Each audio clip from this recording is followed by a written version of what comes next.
వైకుంఠ ఏకాదశి పర్వదినాన్ని పురస్కరించుకుని తెల్లవారు నుంచి భక్తులు ఆలయానికి పోటెత్తారు. ఆలయం భక్తులతో కిక్కిరిసిపోయాయి. ముక్కోటి ఏకాదశి పర్వదిన వేడుకలు విశాఖపట్నం జిల్లా పెందుర్తిలో ఉన్న వెంకటాద్రి శిఖరంపై విచ్చేసి ఉన్న వెంకటేశ్వర స్వామి ఆలయంలో ఘనంగా నిర్వహించారు. స్వామివారికి ప్రత్యేక పూజలు, అభిషేకాలు జరిపించి తెల్లవారుజాము నుంచే భక్తులను ఉత్తర ద్వారం దర్శనం ద్వారా వెంకటేశ్వర స్వామిని దర్శించుకోవడానికి అనుమతించారు. ఈ సందర్భంగా ఆలయ ప్రధాన అర్చకులు రామానుజాచార్యులు మాట్లాడుతూ వైకుంఠ ఏకాదశి పర్వదినం విశిష్టతను వివరించారు.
వైకుంఠ ఏకాదశి పర్వదిన ఉత్సవాన్ని నిర్వహించుకుంటున్నాం.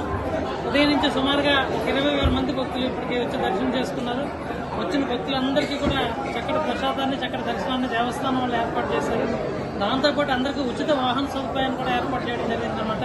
నూతనంగా నిర్మాణం చేసుకున్న సెకండ్ ఘాట్ రోడ్డు నుంచి వచ్చిన వాహనాలన్నీ కూడా దిగే మార్గంగా ఏర్పాటు చేయడం జరిగింది. తద్వారా భక్తులందరూ ఎంతమంది వచ్చినా దర్శనం చేసుకుని వెళ్ళడానికి చాలా హాయిగా ఉంది అందరికీ. వైకుంఠ ఏకాదశి అంటే ముక్కోటి దేవతలు కూడా స్వామి దర్శనార్థంగా వేచి ఉంటారు కాబట్టి దీన్ని ముక్కోటి ఏకాదశి అంటారనమాట. ఎందుకంటే సాక్షాత్తు రాక్షసులు కూడా స్వామి అనుగ్రహాన్ని పరిపూర్ణంగా ఇచ్చారు, మధుకైటికులైన రాక్షసులు కూడా. అందువల్ల ప్రగాఢమైన విశ్వాసం ఈ ప్రాంతంలో ఉన్న భక్తులందరికీ కూడా ఈ రోజు స్వామివారిని దర్శనం చేసుకోవడం వల్ల సంవత్సరం అంతా సంతోషంగా సుఖంగా ఉంటాం అనేసి ప్రగాఢమైన విశ్వాసం వల్ల ప్రతి భక్తులు వచ్చి ఈరోజు స్వామి దర్శనం